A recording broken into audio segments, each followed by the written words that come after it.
So welcome everyone. I'm excited to welcome you on behalf of the Toronto Construction Association to one of our environmental committee seminars, the Decarbonization in the Building Sector and City of Toronto's Net Zero Existing Buildings Strategy. I want to talk just briefly about the environmental committee. We meet regularly to advocate for education and support of environmental initiatives and awareness within the Toronto Construction Association. We are active with a Green Ambassador program that we run regularly. So if you think your organization does something exceptional or interesting in terms of its initiatives environmentally, we would love to hear from you. You can do submissions through the TCA office, and you can reach out to any member on the environmental committee. And we're always looking for members who are interested in participating and want to be a part of the environmental committee as well. Having said all of that, I'm excited to welcome our speakers today, and I'll do a brief introduction. First speaker today will be Antoni Paleshi. He's a project director, climate change, resilience, and sustainability at WSP, and they're Canada's climate change, resilience, and sustainability team, with 17 years of experience in the field of building energy analysis and decarbonization planning. He specializes in the design, simulation, evaluation of building energy efficiency and GHG reduction measures, with experience leading teams towards high performance buildings in all major sectors. In addition to energy modeling and analysis, Antoni's broader consulting expertise includes enclosure design, energy and water measurement and verification, indoor air quality design, and environmental life cycle assessment. Antoni is also a national practice leader of WSP Canada's Zero Carbon Building Services, offering him the opportunity to act as integrator of activities within and outside WSP focused on decarbonization action in the building sector.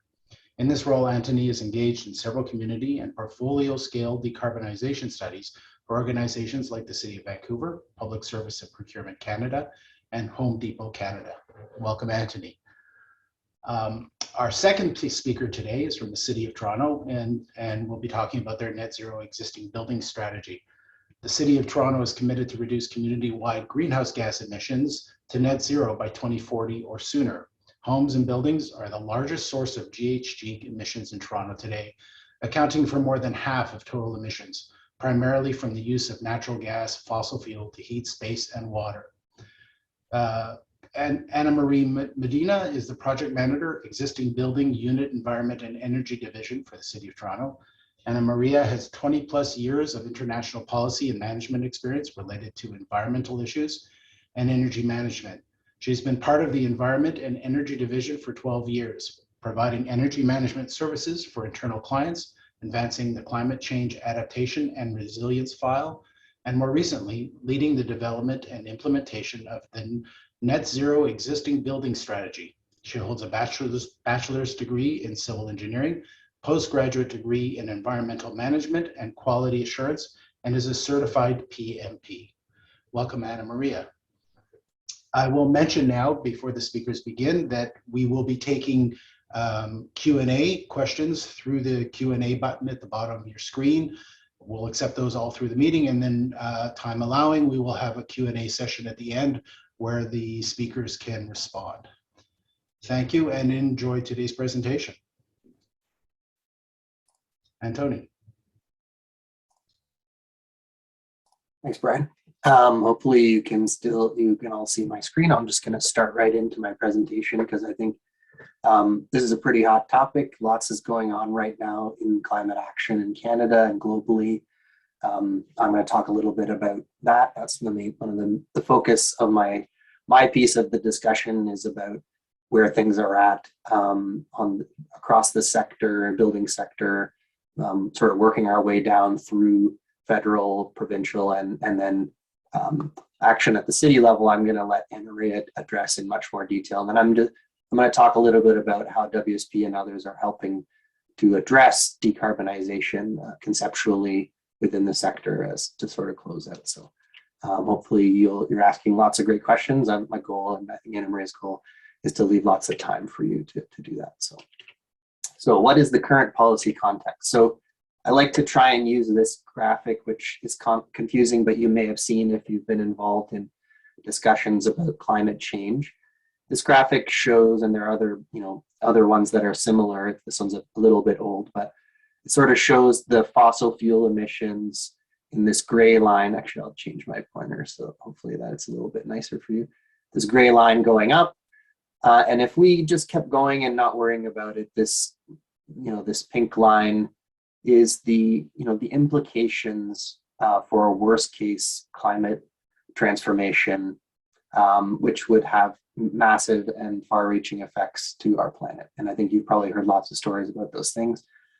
And that the situation, a lot of my colleagues who work in the resilience planning sector, they explore some of the potential risks of this, really aggressive climate change, not because it's going to happen globally everywhere to this extent, but there could be some parts of the world and parts of Canada where we need to adapt to really serious changes in associated with climate change. Now, these other scenarios, they called representative concentration scenarios. The other ones are the more likely ones now, because we are really acting, at least to some extent, globally to address climate change. But the one that matters the most, that is the most discussed in terms of mitigation, which means what can we do to avoid the risk of warming beyond 2 degrees and even beyond 1.5 degrees, is this RCP 2.6. And there's a graph, I'll sort of show the acceleration that's needed in terms of emissions. There was recently a series of reports that have come out from the IPCC, the International Panel on Climate Change, and and I'm not going to dive into the details of those, but they have stressed the urgency of action. And what I will show you is that the reduction needed to even meet a 50% chance of hitting this 1.5 degree target is substantive. It is a huge reduction in emissions globally between now, and you've certainly heard this news, between now and 2050 for sure. But even sooner, we need a much deeper reduction, at least a 50% reduction globally, and if possible, a 65% reduction globally by 2030 in order to achieve a certainty, or a greater certainty, that we will not have runaway climate change beyond 1.5 degrees. And you may have heard of this young woman, Greta Thunberg, and others, lots of First Nations and activists and other leaders, voices from the youth and Aboriginal communities speaking about the urgency, trying to make the case for people recognizing this urgency and being willing to take action. And so I'll talk a little bit about what's available from the federal government. They have certainly identified this challenge is critical. The Prime Minister just spoke last Friday at the Globe Conference about their current government, the federal government's perspective, and all the way down through federally, provincially, and municipally, as Anna Maria will touch on. There is commitment, and now we're in this phase where we're trying to really ramp up and understand what it takes to achieve this action. So, what is the federal plan right now? I'll just summarize it for you in case you are not sure. So they have set binding targets that will be verified every 5 years, down to net zero by 2050.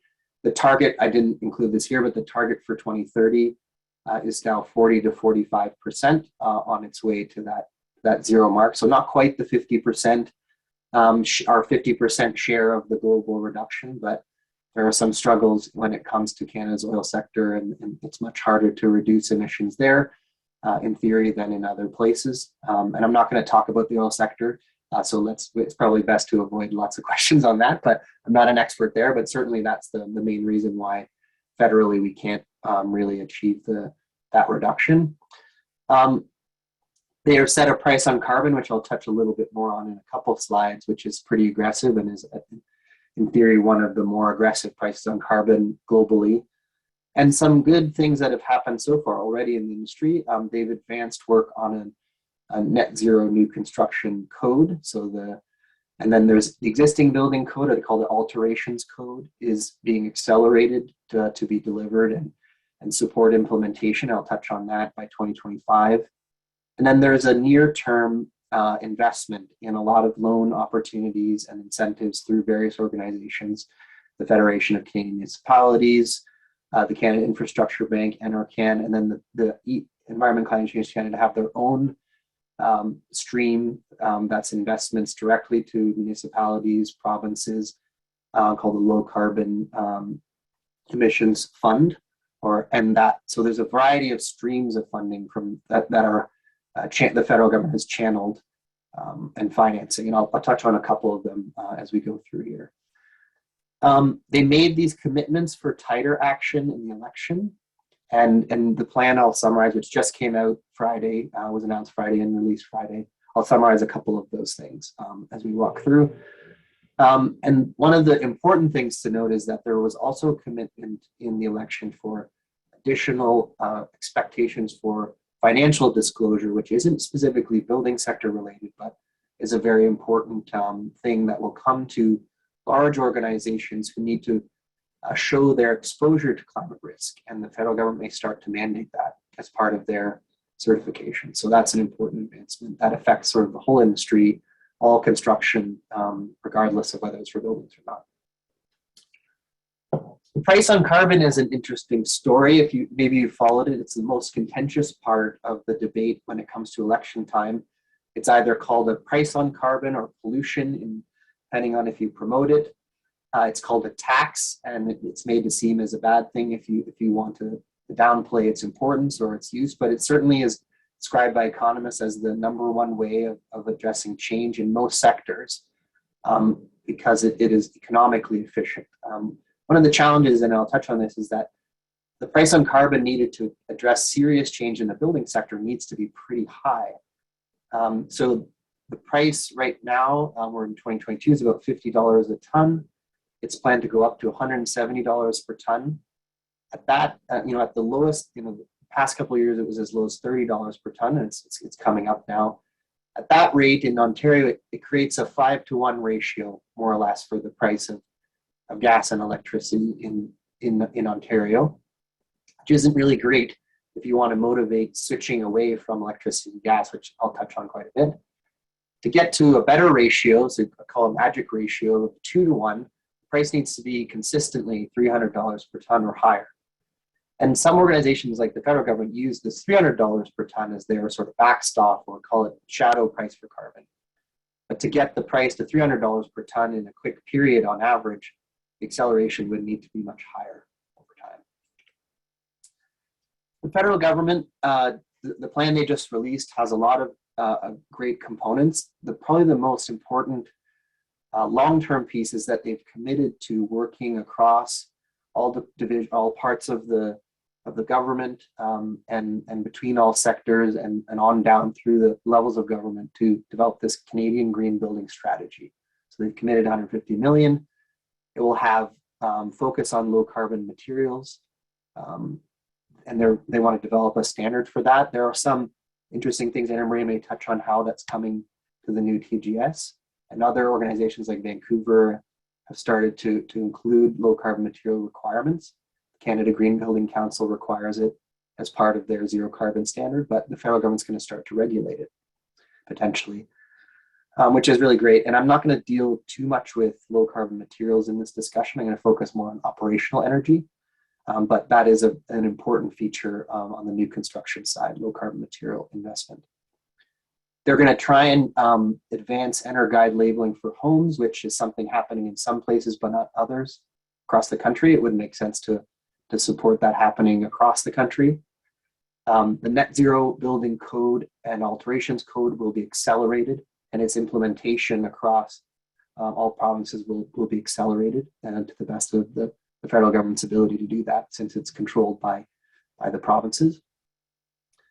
And they want to have support for something called net zero emissions codes. And Anna Maria and I are going to talk about that and how that might apply to Toronto, because it's a novel concept of requiring emissions reduction through regulation that isn't the code. So all the time having a continuous expectation for performance, not just when you change your building. So I'll touch on that.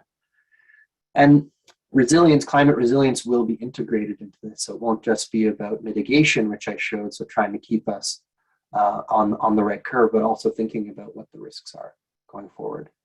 And they also announced several additional pieces of financing for and funding for larger commitments. So the Greener Homes Loan to support low-income Canadians, Green Neighborhoods pilot project where there's investment at the neighborhood scale, a large building accelerator, which was championed by the Atmospheric Fund and others, and there's some money allocated for that. So that'll support especially existing large buildings like condos and office buildings and others to really figure out how to accelerate that sector, because it's one of the most urgent sectors for action. And in general, some commitments to the construction sector to advance embodied carbon and resilience. So it's a pretty big announcement, a significant amount of money committed, and a decent amount on offer from the federal government. Provincially, there's been in Ontario not a lot of action provincially since part of the reason is obviously that we've been addressing COVID, and so since the Ford government came in, they haven't really advanced their mandate too much on the climate file. But their focus was originally going to be about climate resilience, which they did do some engagement on. They have continued to push back revisions on changes to incentive programs through Enbridge and the electricity regulators, but there is some movement there. So we know that Enbridge has submitted some new program offers, as well as the ISO and other organizations. Historically, though, the big successes provincially have been the investment in the electricity grid, and you probably know the story. And I'm going to touch on this, and it's important. So, in order to achieve broader decarbonization, we really need everyone to be acting to fuel switch away from fossil fuels in the building sector. That has a lot to do with fuel switching to electricity. Of course, if electricity has high emissions, that doesn't solve the problem. So in Ontario, we've already brought down emissions substantially from 250 grams of carbon per kilowatt hour in 2005 all the way down to about 25, 30 grams now. And there is a risk that might go up over time, especially as we decommission the nuclear stock. It's not going to go up to the same high level that it was, which is good. So Ontario is now one of those low carbon grids in Canada. And that's a very important success. And I think a lot's been invested in Ontario historically in seeing that change in our grid, which is great. And it's been expensive. So the price of energy has come up, and that wasn't just to achieve this goal. It was to provide a reliable service. But the important features there. Sorry, my cat apparently has joined me. The important features there are notable, and so action in Ontario is important. Now I'm going to switch to the city of Toronto, and Anna Marie is going to take over a lot more here. But Toronto has benefited from those reductions. They had developed early plans. Actually, it's been one of the leaders in action, in climate action from the beginning.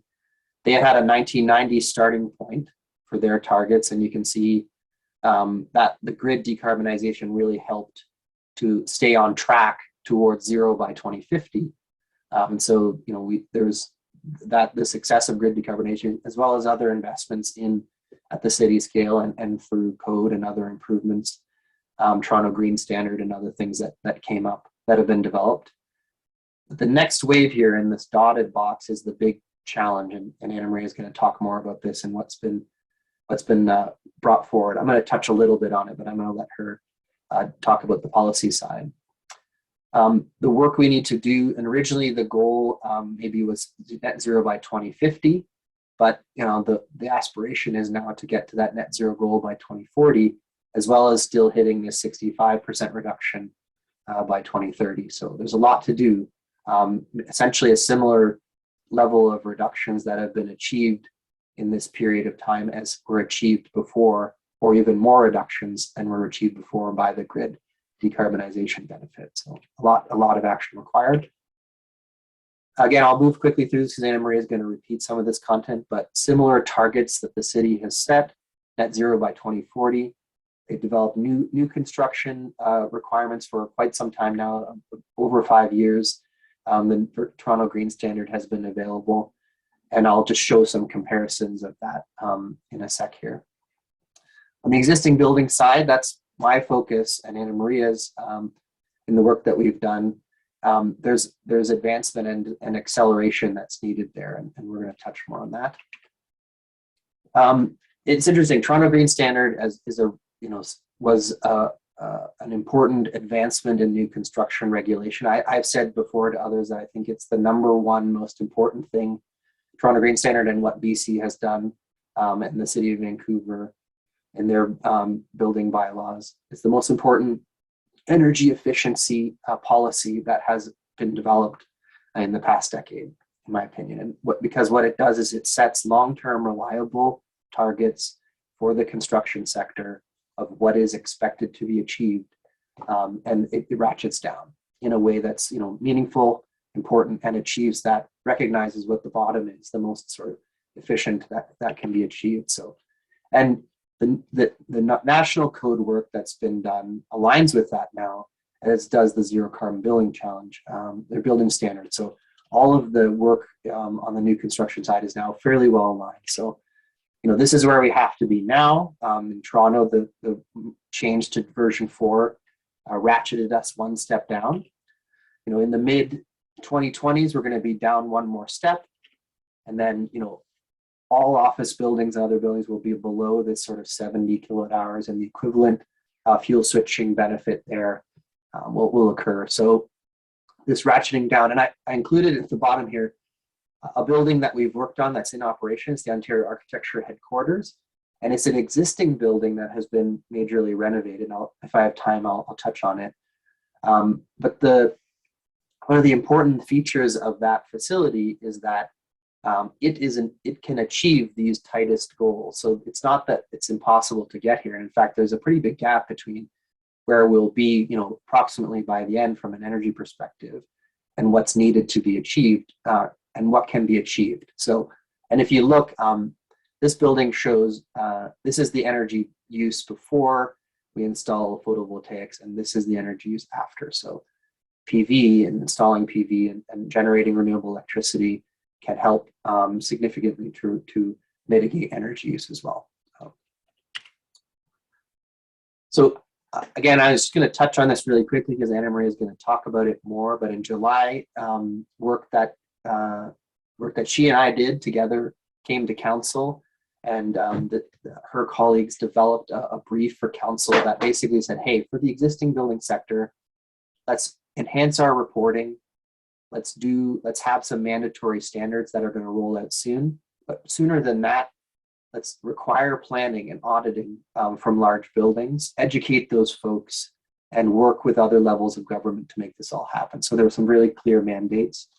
The work we did with Integral Group and Windfall Center and REAP Green Solutions was to help understand this problem and sort of develop some analysis work, which I'm going to spend a little more time, and I'm going to try and draw that up to the broader context for you. So, but the key findings of our work with Anna Maria basically said, hey, fuel switching and the grid staying at or going lower are keys to zero. If we want to get to zero, the fuel switch path to electricity and a grid that is advancing towards zero as well are critical. Enclosure upgrades are quite expensive, and most people would know that right away. If you've worked on any renewal projects, the enclosure upgrade, especially the walls and window systems, can be difficult to upgrade easily. But the need for them to help reduce the loads and to make the HVAC improvements cost effective is important as well. Enclosure upgrades offer a lot of co-benefits. So they offer improved quality of space. They offer reduced electricity demand, which is a big deal if we're going to be making the switch across the sector. I'll touch a little bit on that if I have time. Significant investment is going to be required across the sector, and there isn't enough money in the payback calculations to make it work. So the price of carbon could accelerate, and that would be beneficial. But even if it went up to $300 per ton, it's not going to pay for it and pay for what's needed in every sector. So that is an important feature. So there will need to be, in the short term, as the sector advances, significant investment. And that 200 million to accelerate is to help figure out what are the right supports and approaches across the sector. That's what the Atmospheric wanted to do, and I'm sure they will partner with the city to explore and advance some of that money. We know that voluntary action isn't going to be enough. So Anna Maria will speak more to the regulations that are coming in to make this happen. The work we did was to look at across a bunch of different features of buildings, so the walls, windows, roof, and I'm not going to dive into the details here right now. What are the kinds of improvements we could expect that would help reduce emissions and to save and to reduce electricity cost? We focused a lot on the big moves, the expensive stuff we know is needed. A lot can be achieved on energy savings with low-hanging fruit like LEDs and recommissioning in facilities, but to dive deeper and to get the big reductions, fuel switching and improvement to enclosure are required. And we organized our thinking around these ideas of, hey, what are people going to do anyways that could be slightly better? We call it like for similar. What if we took that and we fuel switched that? So what are the costs and implications there? What if people are, some people are ready for just a fuel switching completely because their buildings are already performing well otherwise? So there's that group of people. And then what if people were going to make a significant investment anyways? What if they took that further but didn't fuel switch yet? So say you'd already upgraded your boilers, but you wanted to make investment in your enclosure so you would be ready down the road for the fuel switch. So that's another category of retrofit types. And then, what if you put it all together? Fuel switching, air source heat pumps that are ready both for heating and domestic hot water and other uses. So minimal, no gas required, and then add solar PV to that. So zero carbon ready package is kind of the best that we could ask most people to do. And then we looked at what if we went even beyond that? What is the most that is achievable in the sector? The results here sort of show something interesting. So we were hoping to get most of our packages that included fuel switching below a 50% reduction line.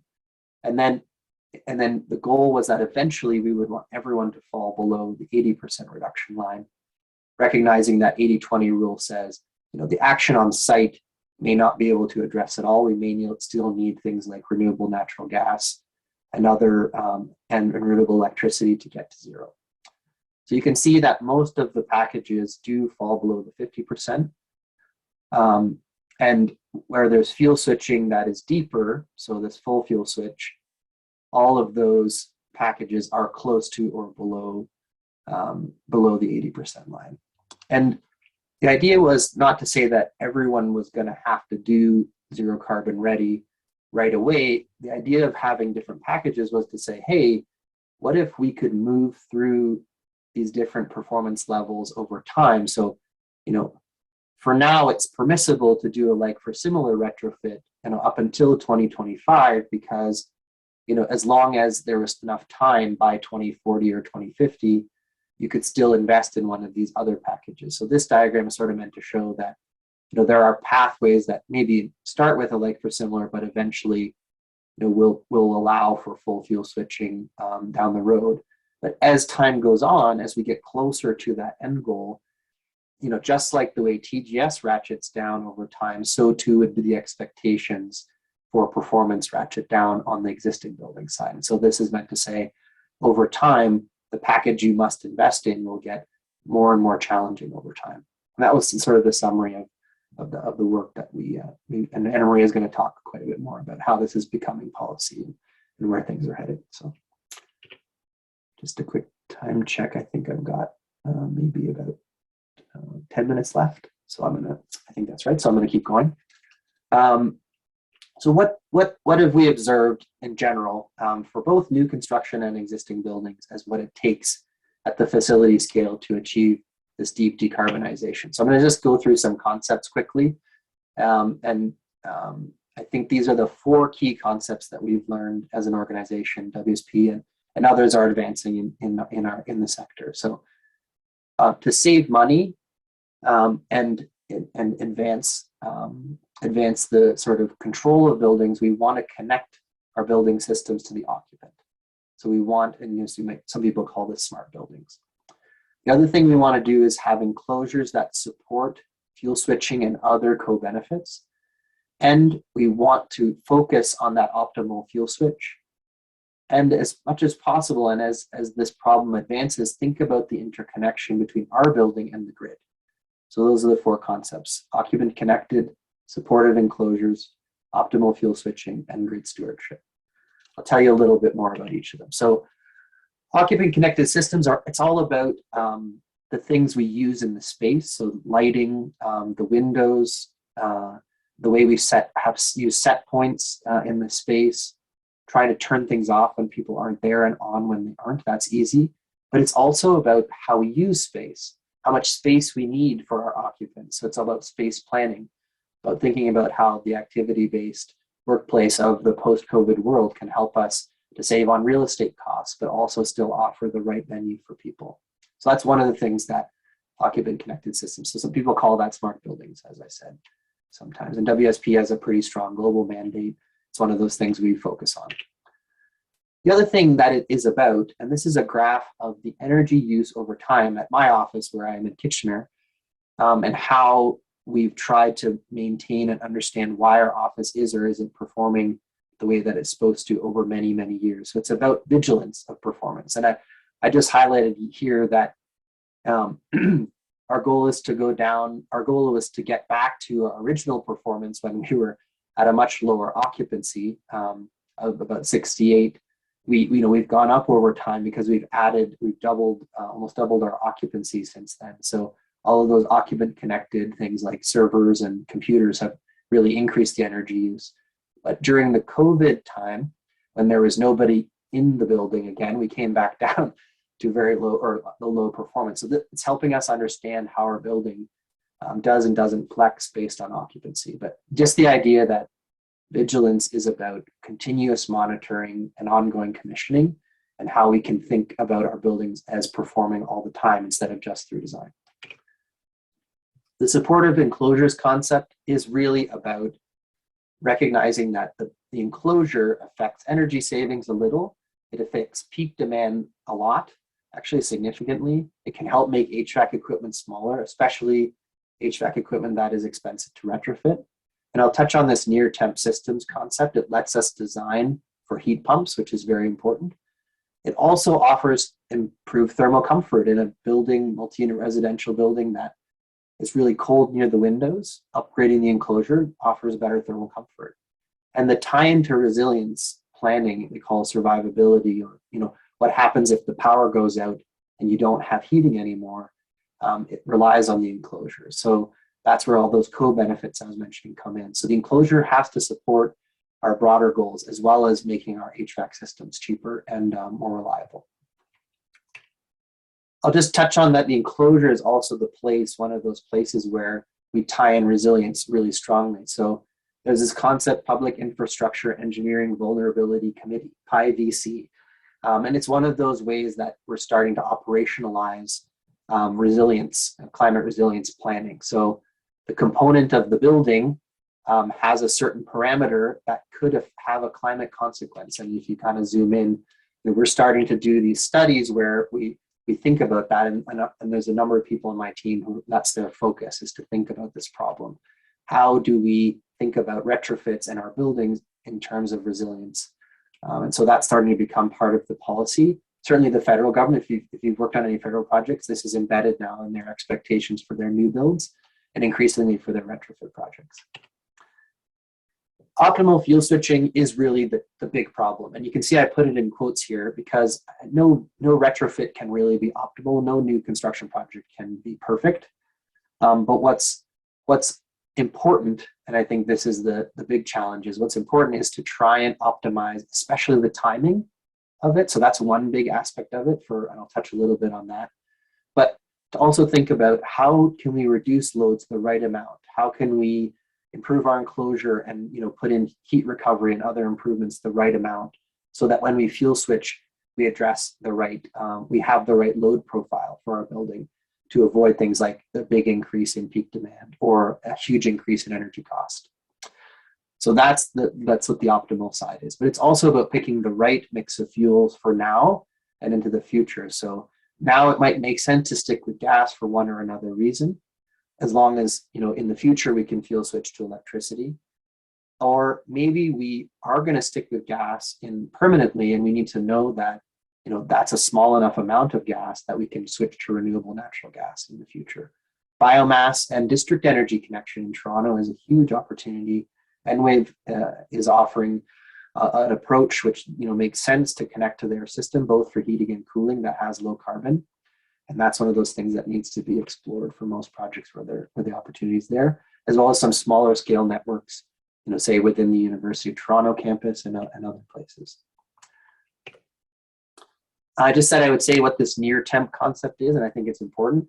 When we have lots of glass, a very complex HVAC system, if we're bringing in -10 and we need to deliver 21, the air we deliver has to be 32 to just address all the loads. And the water temperature we have to deliver to make that work is 60 degrees. If we do everything better, we reduce the window to wall ratio, lower load conditions, we put in heat recovery systems, and we use our, in the new construction case, maybe we have radiant systems, we're delivering our ventilation efficiently. The same conditions allow us to use a lot lower temperature, or called nearer temperature that's closer to the temperature in the space.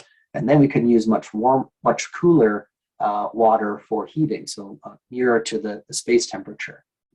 And that allows us to maximize heat pump efficiency. We also want to pick the right efficiency heat pump. So if we can do geo-exchange and it makes sense and that there's a lot of value to that, then we should pursue that. But air source heat pumps are a good option. And then when we're picking boilers, we want to think about their part load efficiency and there being a modularity in those systems. And then on the other important optimization is to think about the price of energy as we move forward. You can see here I've shown the comparison of electricity to gas, but the price of RNG is sort of slated to be in this range. So we should think about those future prices when we're picking the right fuels. And as we transition to thinking about the grid, the idea of grid stewardship is recognizing that, we need to do fuel switching. So how do we need to grow our grid to support that? And in Ontario, there's precedent for that. So we've done a lot of that grid management. So scaling that up again and investing even more actually is more of a natural extension of what's already been happening in the sector. Optimal fuel switching will help to address grid stewardship. So thinking about demand, improving the enclosure, we can do it at the site level. So we want to use this kind of idea of systemic reasoning. So are we going to add vehicle chargers and rooftop solar and electrify our heating systems? Well, how can we think about that holistically and look at cost benefit holistically there? And we also may have to invest in microgrids, small scale grids across multiple buildings or within our own facility to do good power management. And that those may be accompanied by battery storage at the facility level. Right now, that's not a super cost-effective technology. So, I think that there's some risk in investing too much there. But it is exciting. It is an exciting opportunity to explore. And I think that the grid operators, the IESO and others are starting to look at, what are the benefits of facility scale action? I'll just show an example, which I think touches on that pretty well. So what we want to do is we want to think about the opportunity for what is going to happen if we do electrify most of the grid across Canada, because Canada does have a very low carbon electricity now.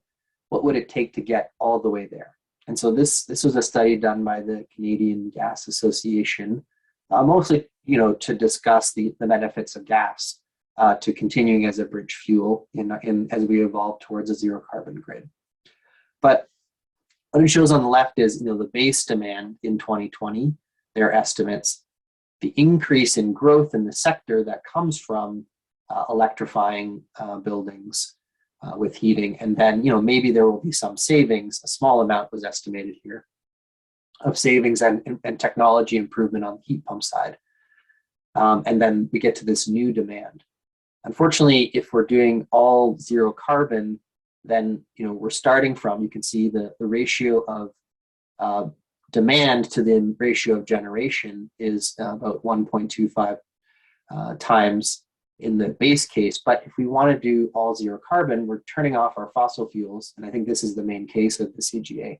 Say we're turning off fossil fuels, but renewables are not reliable. So we're adding only renewables, but then we also have to add a lot of storage capacity. So our capacity goes up a lot. And the cost of this, both capacity, so batteries and renewables, is pretty high, but it's needed to meet and to address the fossil fuel reduction that's available and to meet all of the new demand associated with electrification. So it's a big problem, to go from our current 113 demand and 141 generation capacity all the way up to these much higher numbers. And that was the case that they made for why, but then it was good. The HRAI did a follow-up study, who are the sort of leaders in the heat pump side, and especially they're part of the Geothermal Association, making the case with, they worked with Dunsky to make this case that, hey, what if instead of air source heat pumps, we use geo-exchange heat pumps? Does that make sense? Is there a logic there? And so you can see the fuel cost is the same between air source and geo. The incremental cost is a little bit higher for geo. So, but you get some energy savings. Those kind of trade off, but the big savings come in that power demand. Geo-exchange has a lower demand for power. And so we can really reduce the energy, the cost of the net equipment in the grid wide by making a different choice at the facility scale. And from work we've done with the OAA to explore their building, you can see here that there's all the different parts of the building upgrades that contribute the same way that geo-exchange does. So geo-exchange is shown here in black versus a boiler chiller. So we can have improved summer peak. The winter peak, doesn't go up, too much. So a negative here means that the winter peak went up. So the winter peak doesn't go up too much when we use geo-exchange. However, we can use the walls, the windows, and the plugs and power, to have other ways of significantly reducing the peak. So we can erase the increase in winter peak from geo-exchange. And we can bring that all together. And this is just a study. I'm not going to go into details here, but we can bring that all together with battery storage.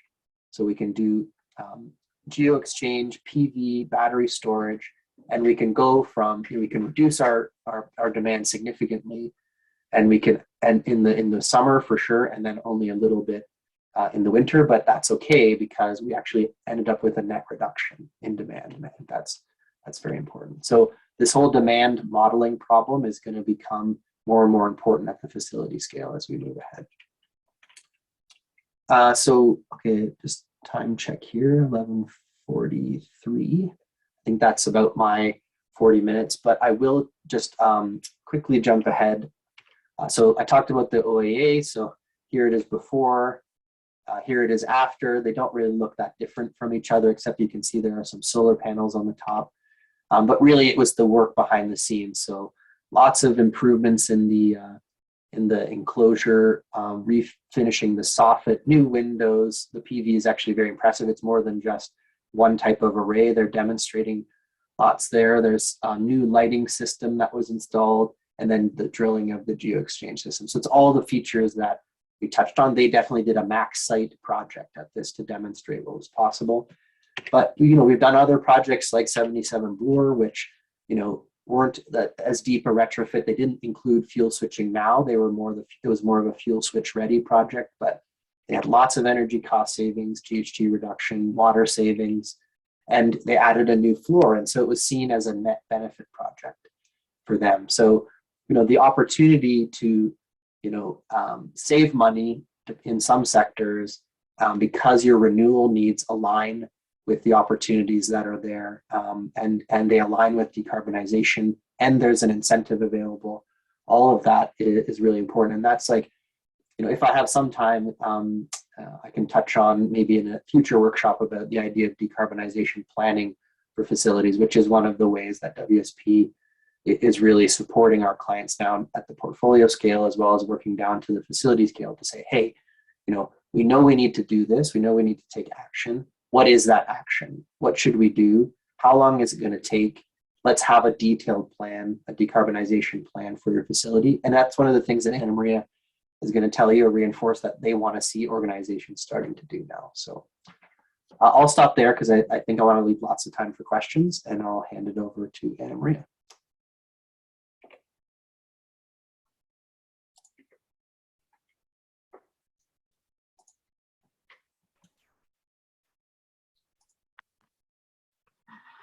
Thank you, Antoni. Can everyone hear me? I can hear you. Great, thank you. I'm just gonna go ahead and share my screen now. So,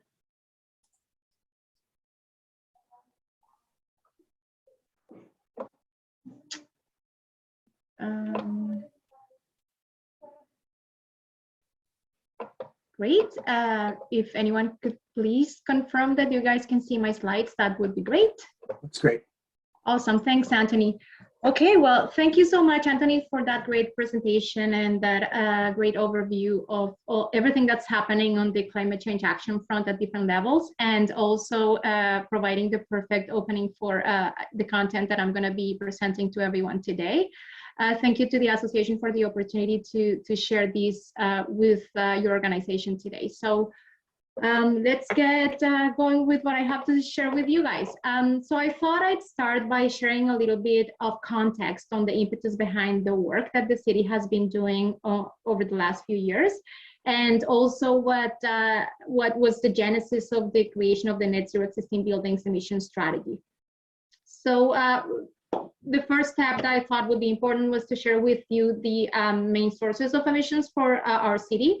So based on the latest greenhouse gas emissions inventory, we can see that approximately 57% of the total emissions that are produced in Toronto are attributed to the building sector, followed by 36% from transportation and 7% coming from the waste sector. There's been an evolution of the city's climate action work and commitment. Transform TO is the climate action strategy that we first produced, that was developed and adopted by City Council back in 2017. And the Toronto's emissions reduction targets that were adopted at the time were a 30% reduction by 2020, which we met, as Antoni indicated in the graph that he shared earlier. The 65% reduction by 2030, and at the time, the long-term goal was to reduce 80% by 2050. Then in 2019, in an effort to strengthen the city's response to the threat of climate change, City Council declared a climate emergency, excuse me, which updated our long-term goal of net zero from 80% by 2050 to net zero by 2050. And it also provided direction for the city to continue to explore ways and the feasibility of achieving that same net zero goal before 2050, and more concretely to explore the possibility of doing so by 2040. The other important thing that happened to that declaration of a climate emergency was that we got specific direction to develop a strategy and an action plan that will help us decarbonize the building sector, since, as we just saw in the previous graph, is the main source of emissions for the city. Central to the development of Transform TO and all the climate action work that has been happening at the city level has always been a series of guiding principles that were included in our work to ensure a low carbon future that is healthy, equitable, and prosperous for all Torontonians. So the guiding principles include advancing social equity, protecting low-income residents, and improve affordability, particularly for equity-deserving groups and vulnerable populations. Also to enhance and strengthen the local economy, to improve public health, and to create resilient communities and infrastructure. So this is a high-level summary of the Transform TO updates that were adopted by Council this past December, which I alluded to in the previous slides. And by way of endorsing the net zero strategy that was presented to them in December, I guess City Council updated some of our goals, and it also introduced new interim targets that weren't there before, just to make sure that we had enough checkpoints along the way to ensure that implementation was going according to plan. So some of those targets are, as I mentioned before, the update of the citywide greenhouse gas emissions reduction target of net zero now to be reached by 2040, which is 10 whole years ahead of the 2019 Council adopted target via the emergency declaration. There was also a renewed commitment to our 2030 target of 67% reduction, which, as Antoni alluded to, is key in ensuring that we continue to support strong enough action to prevent climate change going beyond the increase of 1.5 degrees Celsius. There were sector-based targets for 2030 that were introduced for the buildings, transportation, energy, and waste sectors as well. We didn't have those before. These are new targets adopted via the net zero strategy. And a 45% reduction in community-wide greenhouse gas emissions by 2025 from 1990 levels. Again, this is a new interim target that was introduced in December. And then to close it all off, there was a sector-based implementation plan that was included in the strategy, which has immediate actions to be implemented for the period between now and 2025. I wanted to share with you the sector-based targets that were just introduced. I have the targets for all the sectors here in the slide, but since our conversation today is specifically focused around buildings, I'm highlighting the ones around homes and buildings. So in that, for this sector, we have all new homes and buildings that need to be designed and built to be near zero greenhouse gas emissions. And greenhouse gas emissions from existing buildings will need to be cut in half from 2008 levels. I wanted to highlight that, as we will see later, this second target aligns with the modeling that was conducted for the strategy. So if we're able to move forward with implementation the way it's being proposed, then we may be able to hit that target. So now let's focus on the existing building sector. Out of that 57% that I mentioned at the beginning, this is what the building sector looks like. So 55% of those emissions are attributed to the residential sector, with an almost even split between MERBs and single-family homes. 33% of the emissions are coming from commercial and institutional buildings, and then 12% from industrial buildings. And as expected, most of those are coming from the use of natural gas to heat buildings and water. And aligning with the previous graph, most of those emissions are attributed to the residential sector, followed by commercial and institutional, and then industrial. So now we're going to look into the details of the net zero existing building strategy, which took approximately 2 years to develop, and it was developed with the help of the group of consultants that Antoni mentioned before. And in fact, Antoni was the technical lead for all the modeling and analysis that was completed for the development of the strategy. Our strategy had the goal of identifying a set of actions that the city could take to achieve net zero emissions by 2050 and existing buildings citywide. So at the time, the net zero update to Transform TO hadn't been taken to council, and therefore the long-term goal that we used for the development of all the policy proposals and the modeling and analysis was still net zero by 2050. The strategy is a key component of the overall Transform TO net zero update, as I mentioned, because buildings is our biggest source of emissions. It's an integral part of the short-term, medium, and long-term implementation plan that was adopted as part of Transform TO, and it was developed in response to the climate emergency declaration. Something else that's important to highlight here is the strategy was developed in coordination with our corporate real estate management team. They developed a zero carbon plan for city-owned buildings that, largely speaking, aligns with all the recommendations that came out of the strategy. They were developed in parallel, and this zero carbon plan helps us advance the lead by example area of action that was originally defined in Transform TO. With the view of having the city demonstrate that this deep transition was possible by implementing all these changes first with the city-owned portfolio. The existing buildings emission strategy includes detailed technical analysis and modeling of Toronto's building stock, and it developed pathways to achieve net zero emissions by 2050, as Antoni alluded to before. It also includes a recommended package of actions that are needed to achieve the modeled net zero scenario used for the strategy. And it includes a high-level implementation plan and timelines, which was discussed and endorsed by City Council. The strategy was developed seeking to strike a balance between speed and feasibility. We were and continue to be very much aware of the fact that rapid transformative action is needed if we want to be able to achieve our goals. But at the same time, we also wanted to make sure that the strategy we were going to be putting together was feasible and implementable.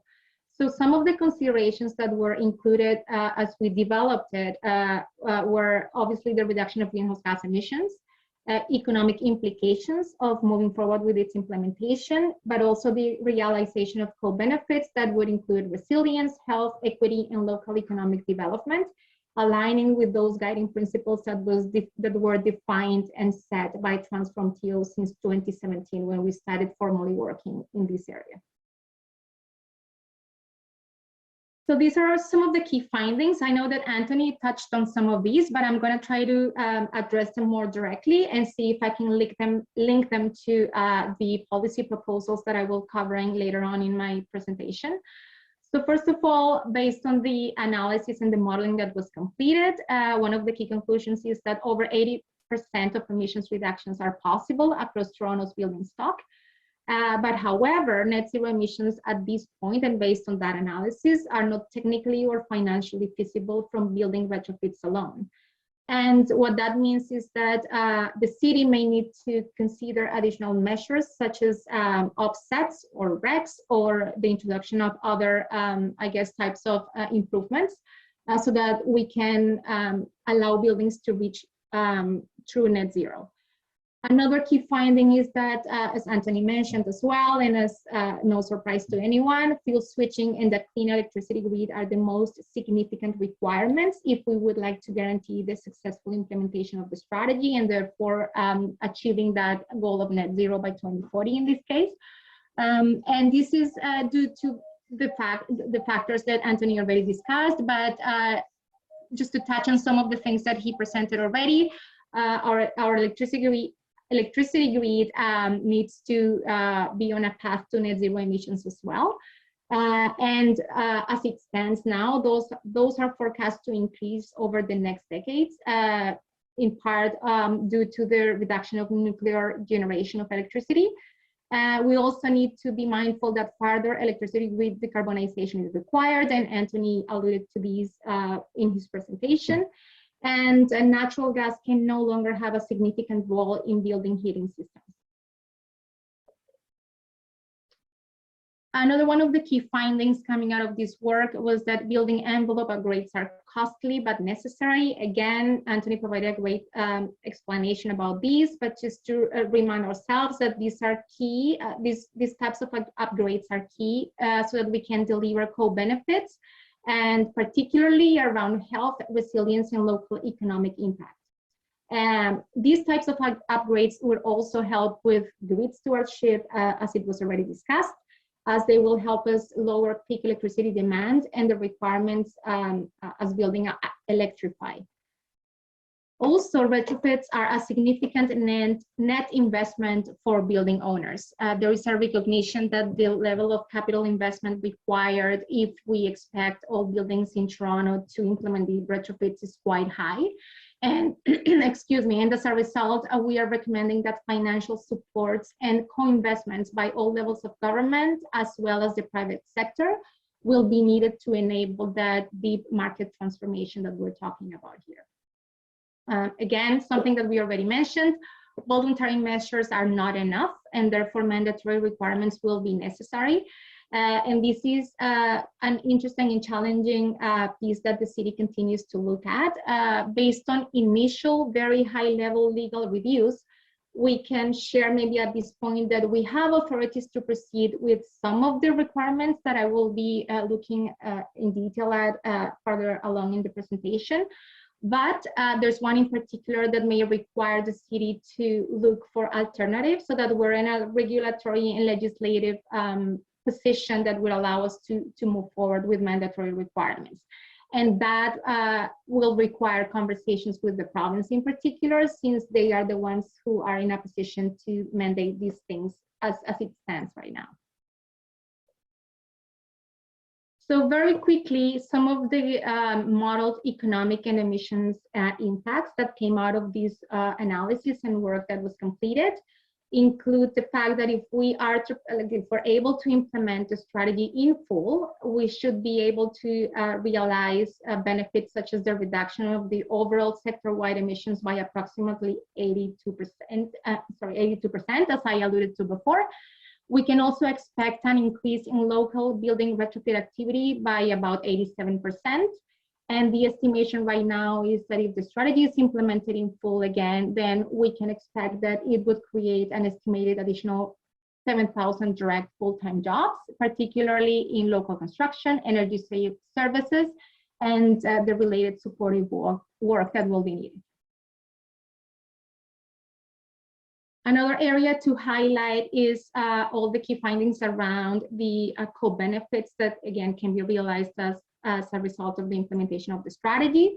They include improved comfort via improved airtightness and insulation to retain heat in winter, and mechanical systems that provide spaces with cooling in the summer. There's also the co-benefit of improved occupant health through the provision of enhanced ventilation control and filtration. Improved resilience, and again, Antoni alluded to this before, and this is basically enabling passive survivability by extending the building habitability during power outages and extreme weather events. We also expect to be able to realize co-benefits around lowering or at least maintaining energy costs to tenants, even when fuel switching. And finally, as I mentioned before, increasing number of local jobs that will help strengthen the green retrofit economy. Through the analysis and processing of building and consumption data that was done for the completion of the strategy, the modeling work identified 32 clusters based on all the building stock in Toronto that were based on building attributes and estimated energy performance characteristics. And well, we're not going to be diving into detail here on the modeling work per se, although that's available if anyone's interested. There's a technical appendix that's public, and everyone can go and look at details of the analysis. I thought it would be interesting to share with you this graph, which basically depicts that the first two clusters that we see here in pink are multi-unit residential buildings, and they represent approximately 25% of Toronto's building emissions, while the first 6 ones here represent half of the total emissions that are attributed to this sector. And then if we want to look at 80% of the emissions, that means that we will only be looking at 15 out of the 32 clusters that were modeled. So those are quite interesting findings, and findings that helped us inform the policy recommendations that ended up making it into the strategy. I know that Antoni shared a little bit of detail around the technical aspects of the threshold packages that were defined for the analysis of the strategy, but I just wanted to highlight it here and just share with you that groups of measures were defined as different package options were included in the analysis for the policy proposals. And different measures for enclosure, as Antoni shared with you, which include walls, roofs, and windows, as well as HVAC, domestic hot water, and PV, defined different implementation levels that are reflected in these packages that we're looking at. So at a very high level, we could say the first 3 packages that we have here offer a reasonable investment for buildings unable to afford full decarbonization from the starting point, from the get-go. And the last 3 offer options for upper bounds of performance and considerations for buildings that may be ready to go down that path right away. These are the model performance paths that Antoni explained before, and they map the planned increase in performance targets over time, which includes the, consideration of additional measures that can enable that true target of net zero for existing buildings. Something that Antoni alluded to in his presentation also kind of made it important for me to kind of highlight this aspect of our work. When we started with the development of the strategy in the very early stages, it became apparent that it was important to understand to what extent embodied carbons would have a big impact when we were looking at the retrofitting existing buildings.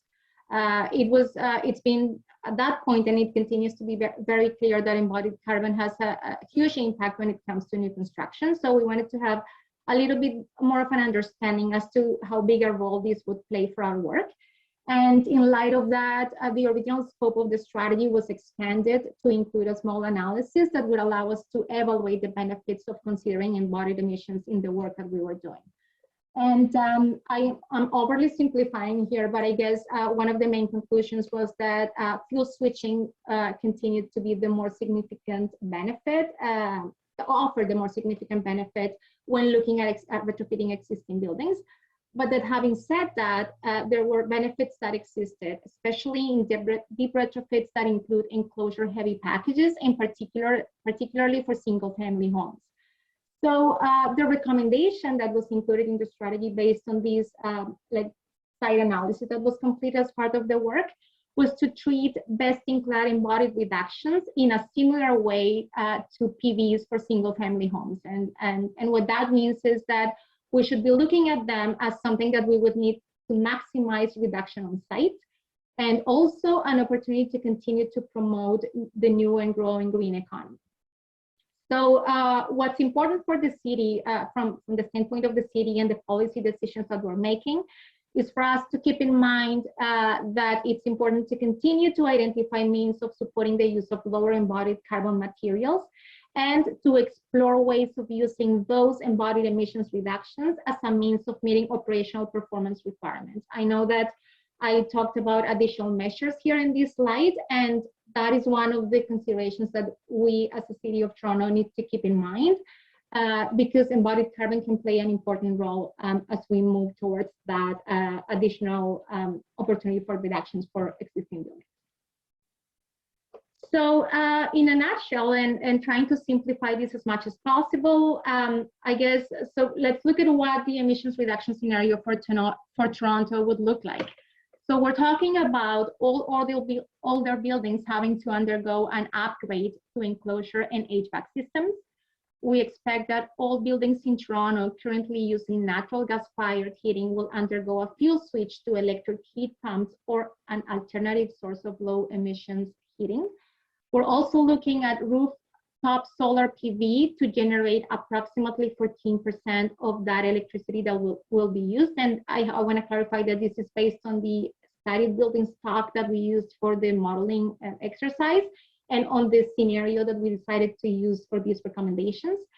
A reminder that 80% of the emissions reductions is possible coming from retrofits alone, and that we're going to have to consider additional measures such as PV, embodied carbon, RECs, and carbon offsets so that we can reach net zero. Just out of interest, because it's a question that we get quite often, the total number of buildings that was included in this work was around 476,000 buildings. And roughly speaking, we are looking at having buildings in the range of between 30,000 and 35,000 to need to be retrofitted per year if we want to be able to reach our targets, which is a massive undertaking.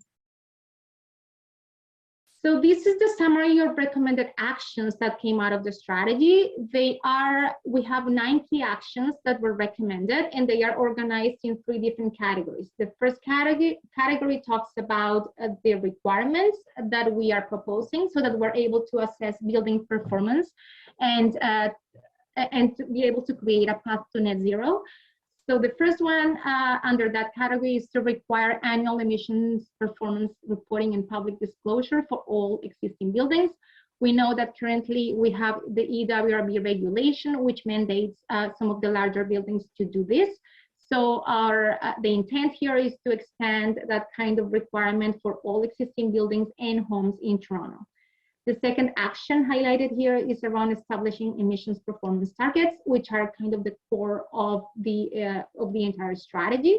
And this is the requirement that I mentioned before, may require the city to do a little bit more work around authorities and understanding how far we can go within our current landscape.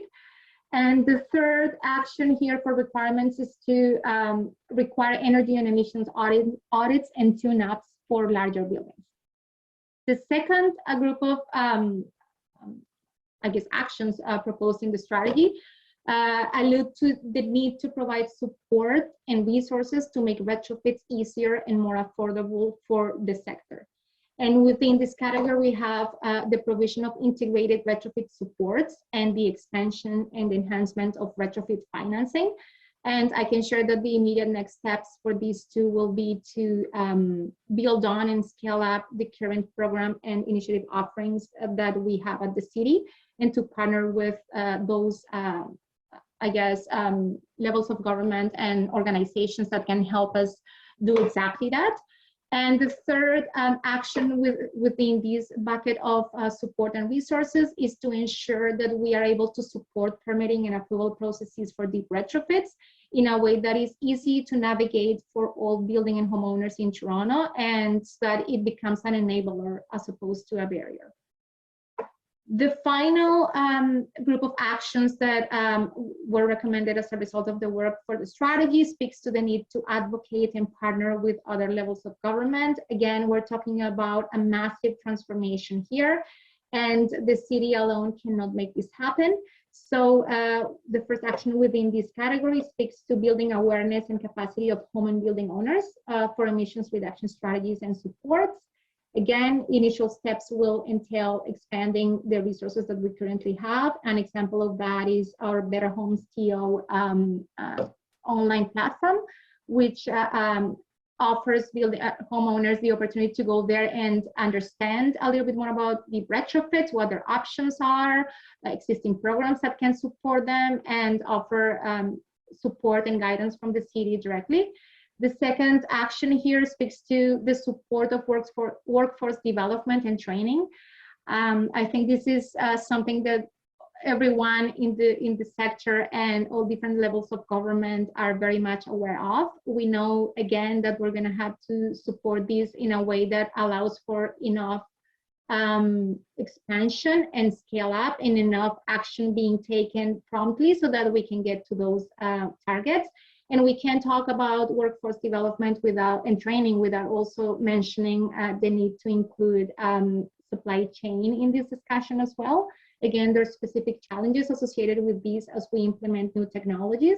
So that's another key part of the conversation here. And finally, the last action within this category is to advocate for action at other levels of government and leverage all the good work that is happening, as Antoni presented before.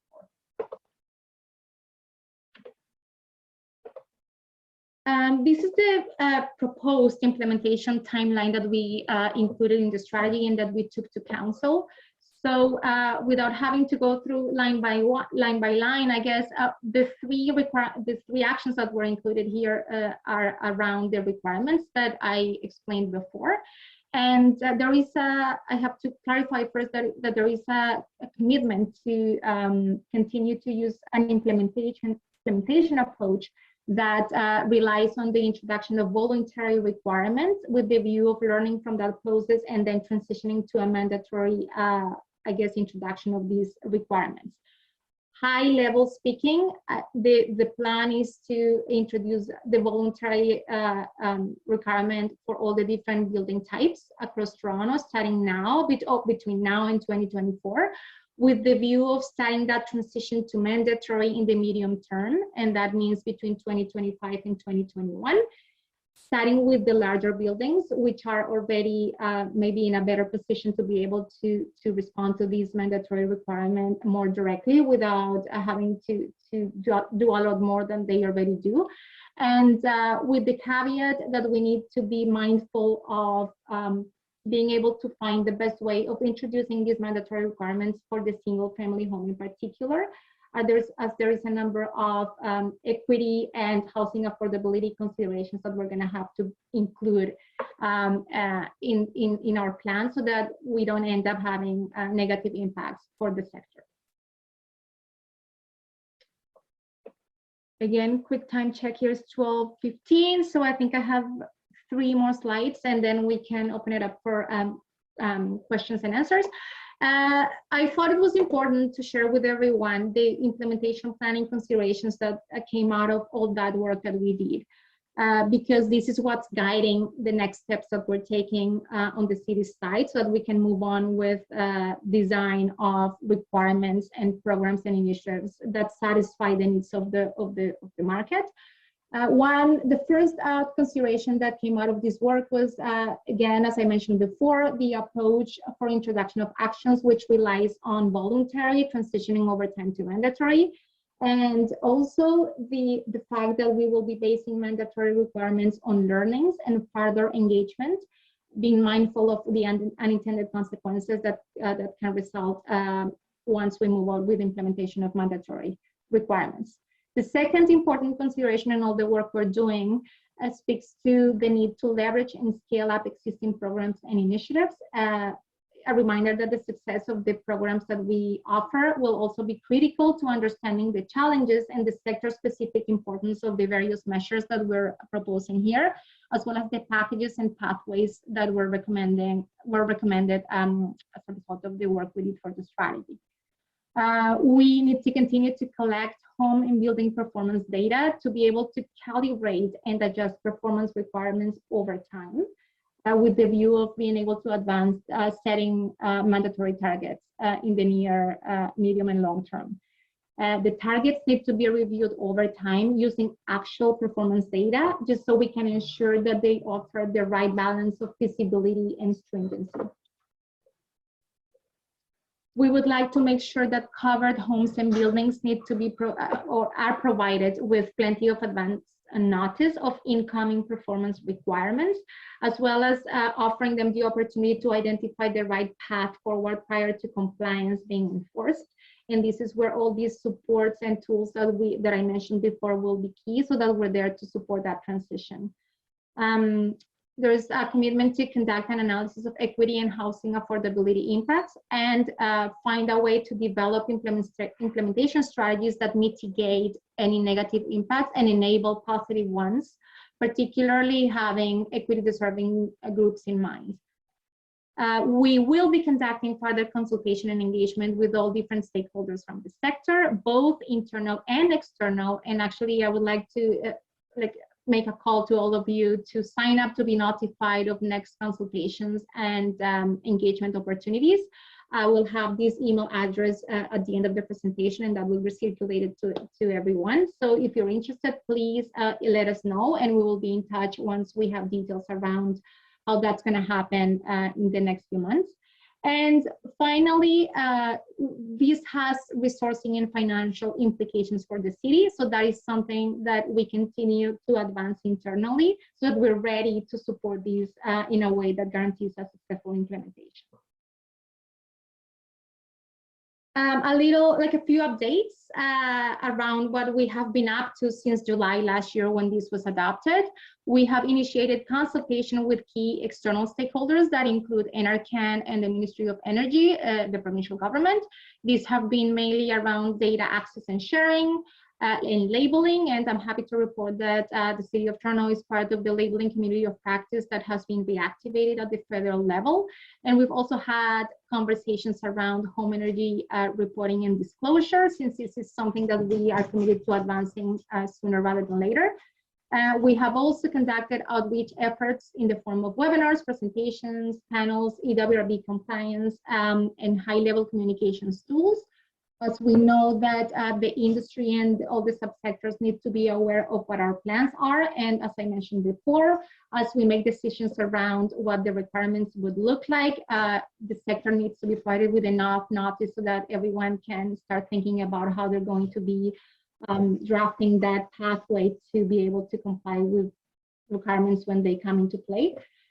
There's been efforts underway to reach out to all buildings above 50,000 square feet to report under the provincial EWRB program by July of this year.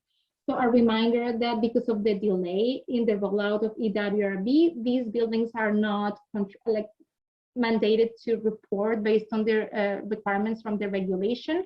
However, this is our first effort to try to encourage voluntary reporting. And we are hoping that this is a successful first step that we can then extend to smaller buildings. An important, I guess, update to share here is that as a result of those ongoing conversations with the provincial government, in particular in this case, we are able to use their online platform and reporting mechanism to have these buildings that would like to report voluntarily report through the same mechanism, so that there's no, I guess, learning curve or changes that building owners will have to go through if they decide to voluntarily report to us. We're also continuing to advance internal conversation around the legal and regulatory powers that we will need to enable implementation of all three requirements. And there will be more to share about that sooner rather than later, I hope. An update on this front is we are going to counsel with updates on how to do these in June. So please stay tuned for more information about this. There's a detailed EWRB report that's focused on further communicating benefits of energy reporting and benchmarking in the works. It's actually being finalized as we speak. So we hope to be able to be sharing this with everyone in the next month or so. We have also expanded our Green Will initiative, which for those of you who are not familiar with this initiative, it's a partnership between building owners and the city. That was created to accelerate the reduction of greenhouse gas emissions from the building sector, and it focuses on capacity building, recognition, and collaboration. There is a strategic energy management pilot happening as part of the Green Will Initiative expansion, and what this has done is it's taken 10 building portfolios of participants out of the 27 participants that we have in the initiative, and we are developing a curriculum-based training option to help those portfolios develop a pathway to net zero plan, with the view of creating a module that will become part of that initiative on an ongoing basis for those buildings that require this kind of support. We also continue to have internal resourcing, governance, and accountability conversations. As expected, this transformative change is also going to impact the way the city has typically supported the sector, and so there's ongoing conversations not only for the building side of action, but more largely, like more broadly speaking, around how to enable proper implementation for the net zero update of the Transform TO Climate Action Strategy. And finally, we continue to expand our existing programs, and there are additional programs under development and almost finalized. Again, I wish I could share more details with you today, but all I can say is we also have another couple of reports going to council in May, so that's sooner than the one around authorities, which will contain all the details around exciting new programs that will be launched by the city in the next few months. I'm running out of time, so I'm going to try to wrap it up very quickly here. This is just a high-level overview of all the city programs that we currently offer for existing buildings. There's kind of three categories of programs. The first one around support, guidance, and enablement, and this includes our navigation and support services program, our Better Homes TO initiative, the Renewable Energy Initiative, which is known as Solar TO, Sustainable Towers Engaging People, and the Green Will Initiative that I mentioned before. There's also some offerings around financing, which include the Energy Retrofit Loan Program, the Home Energy Loan Program, and the High-Rise Retrofit Improvement Support Program. And under policy, we have the Existing Buildings Emission Strategy that I just walked you through for the existing building sector, as well as the Toronto Green Standard for new construction. And with that, maybe I'll pause and thank everyone for their attention. Please, if you have any questions, happy to try to answer those. And as I mentioned before, I would like to encourage you to drop us a line and use bvp@toronto.ca to let us know if you would like to be notified of future consultation and engagement opportunities, so that you can help us design and nail down the details around implementation of the existing building strategy. So maybe I'll pause there and see, yeah, Brian, thank you so much.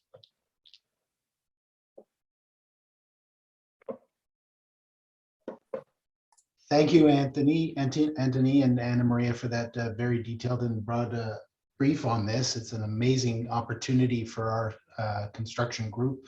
There's so much opportunity for work coming up, I can see that, and lots to learn as these standards evolve and the programs are implemented. Anyone who has any questions for our panelists today, please submit them. I have a couple here. We don't have a lot of time for this, but let's start with this one. I know this is a subject that has been out there for some time, as we've talked about EVs joining our society. Is the power grid capable of handling the excess demand from switching from natural gas? You talk about fuel switching, and Neil Weir wants to know, are there plans in place to be able to accommodate all of this? I can take a stab at this one. So I sort of presented the growth required nationally. That CGA study is pretty good for that. The federal government also, in the recent plan, they listed like 5 other studies nationally that have been done to talk about the needs on the grid side. Arguably, the grid part of the problem is about expanding capacity and interconnections between the grids. It's definitely doable. The current grid is not ready for the change, but if there's a country that's ready for it, you know, generally to serve domestic needs, it's Canada. Like, we've already got lots of capacity. We have a lot of spare because we've had to invest a lot in distribution of electricity over large areas, and in key places like Ontario and Quebec, where the population is high, where growth, and BC, there are already really good plans in place to address it, or they've done the work to a great extent. So if you look in the federal plan for decarbonization, they have a whole other section on power and what the expectations are there. But, you know, there's some investment needed, but I would say it's not the harder part of the problem from a time and spend perspective. And I would also encourage you to ask the ISO the same question, because they have not yet really released a plan for the Ontario grid on how they intend to address decarbonization. So we'll see. Hopefully they're going to do that soon. Great. Thank you, Antoni. Sanal Sridharam asked if this presentations were going to be available afterwards. They are, in fact, for everybody. They are available afterwards. You can go to the TCA website and ask and look for them there.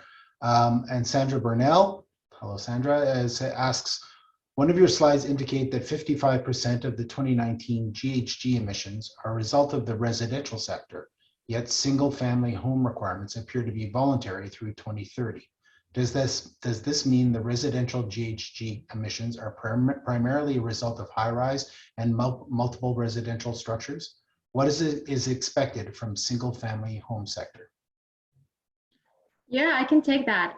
Thanks for the question. So out of that 55% that I showed in the graph, roughly half of that is coming from multi-unit residential buildings, and the other half from single-family homes.